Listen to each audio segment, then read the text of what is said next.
Fake news, a mentira moderna. Existe o direito de mentir?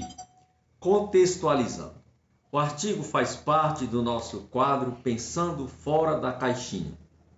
Meu nome é Valdo Feitosa, sou tabelião, palestrante, escritor, ocupante da cadeira 12 da Academia de Letras de Brasília. Em 2015, escrevi O Comprador de Mentiras. Este livro fez bastante sucesso e recebeu a aprovação da crítica e do público, e acabou transformando-se numa peça de teatro que estreou no Teatro Dulcina de Moraes, em Brasília, e no Teatro dos Bancários. O presente artigo faz parte da obra onde trazemos os seguintes questionamentos. Qual o conceito de mentira? A mentira tem alguma utilidade? O que é fake news? Existe o direito de mentir? Vamos ao texto. A mentira tem duas colunas básicas, falsilóquio e mendácio. Falsilóquio é a locução contra o pensamento. Alguém pensa algo e diz outra coisa. Trata-se de esconder aquilo que pensa. Percebe-se aqui um sentido vertical, pois leva-se em conta a pessoa do mentiroso. Mendácio é a negação da verdade devida. É a mentira no sentido horizontal, pois exige sempre a presença de outra pessoa para caracterizar a mentira. A diferença entre mendácio e falsilóquio é a necessidade da existência de outra pessoa que teria direito à verdade, a qual lhe foi negada. Santo Agostinho diz no livro De Mendacio: mente aquele que tem uma coisa em mente e expressa a outra com palavras ou sinais. Continua seu raciocínio nas Confissões ao afirmar: ninguém diz uma mentira sem que ele próprio não saiba o que é a verdade. E completa o conceito de mentira: ninguém pode duvidar que mente aquele que, com ânimo deliberado, diz algo falso com a intenção de enganar. Pode-se extrair daí três elementos conceituais da mentira: saber a verdade, dizer o falso e a intenção de enganar. Pois, para mentir, a pessoa tem que saber a verdade. Então, os três elementos da mentira é saber a verdade, dizer o falso com a intenção de enganar. A moralidade e a utilidade da mentira foram os temas mais debatidos no decorrer dos séculos. Platão dizia que a mentira pode ser dita pelas autoridades para defender a cidade e proteger seus cidadãos. Ele chamou a isso de nobre mentira. Aristóteles condenou qualquer mentira. Na modernidade, houve um intenso debate entre Benjamin Constant e Kant sobre a utilidade da mentira, a moralidade da mentira, surgindo daí duas correntes: a moral teleológica e a moral deontológica. Vamos explicar cada corrente. Os defensores da moral teleológica privilegiam os resultados e colocam a moral a posteriori, ao fim. Aqui tolera-se a mentira social em situações práticas do cotidiano, em nome de um bem maior ou para aliviar o sofrimento. Platão e Benjamin Constant são os representantes máximos da moral teleológica, para os quais a mentira pode ser tolerada se evitar um mal maior. Benjamin chega a afirmar que só devemos falar a verdade para quem tem direito a ela, e nenhuma pessoa que prejudique a outro tem direito à verdade. A moral deontológica valoriza o dever moral de dizer a verdade. Foi defendida por Aristóteles e Kant. O valor das ações aqui não se encontra nos seus efeitos ou nos seus resultados, mas no cumprimento do dever moral e ético de falar a verdade. Portanto, a moral é colocada antes, a priori. Para Kant, só a obediência ao dever torna o homem livre. Assim, não há tolerância com a mentira, mesmo que tenha efeito menos danoso que a verdade.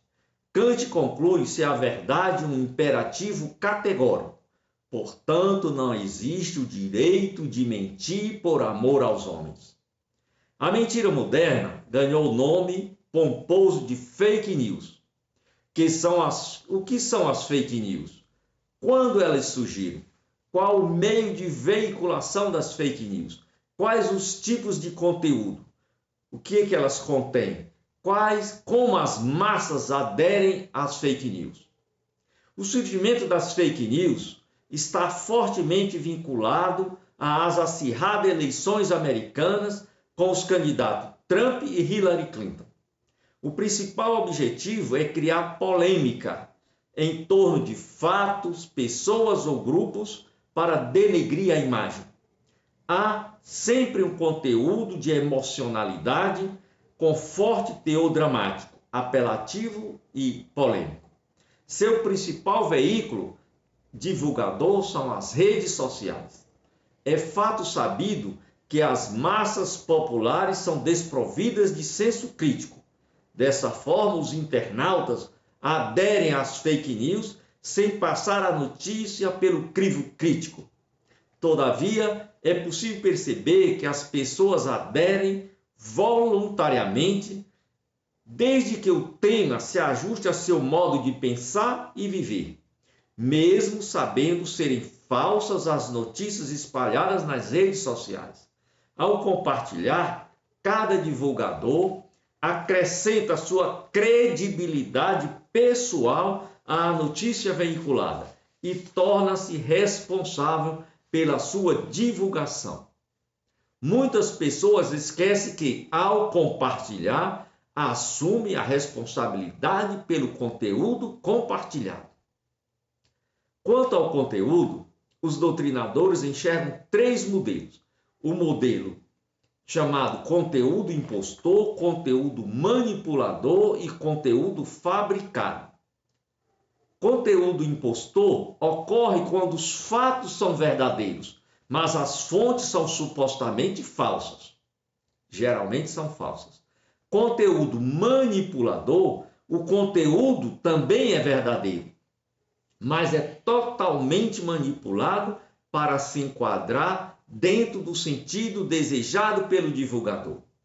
Enquanto o conteúdo fabricado, tanto o teor como o autor, ambos são falsos, mas reverte-se de plausibilidade. Esse é o tipo mais comum, o conteúdo fabricado.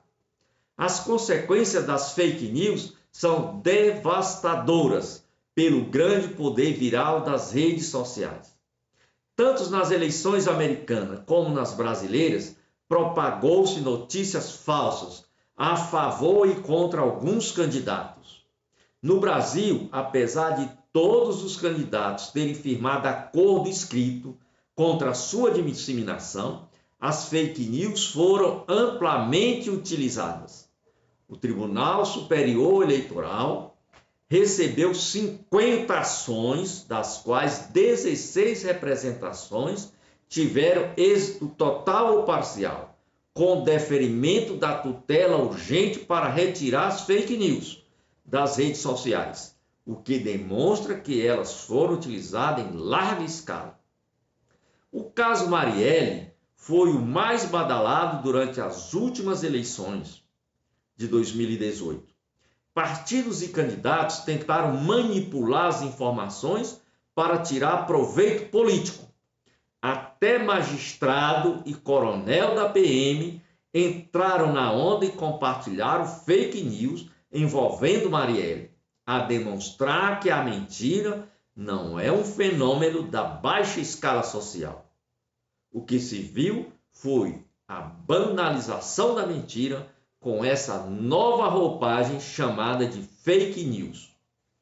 A banalização da mentira tem poder de mascarar o seu malefício. Esquecemos que, por menor que seja a mentira, ela é mola propulsora da grande corrupção. Por isso, faz-se oportuno relembrar as consequências funestas da mentira. Eu, particularmente, filio-me à corrente deontológica, para a qual falar a verdade é um dever moral. Trago aqui minha conclusão expedida no livro Comprador de Mentiras. Vejam o que eu digo lá no livro. A verdade é um princípio de caráter, enquanto a mentira é seu desvio. A alma daquele que mente não é íntegra. Ela gera sofrimento, inimizade e ódio. Nunca resulta em bem, mas sempre em mal. A boca que mente mata a alma, depois de anestesiar o coração. O mentiroso torna a si próprio desprezível e viola a dignidade da pessoa humana em sua própria essência. Então, por que mentimos tanto? Pare e pense. Evaldo Feitosa. Eu esqueci justamente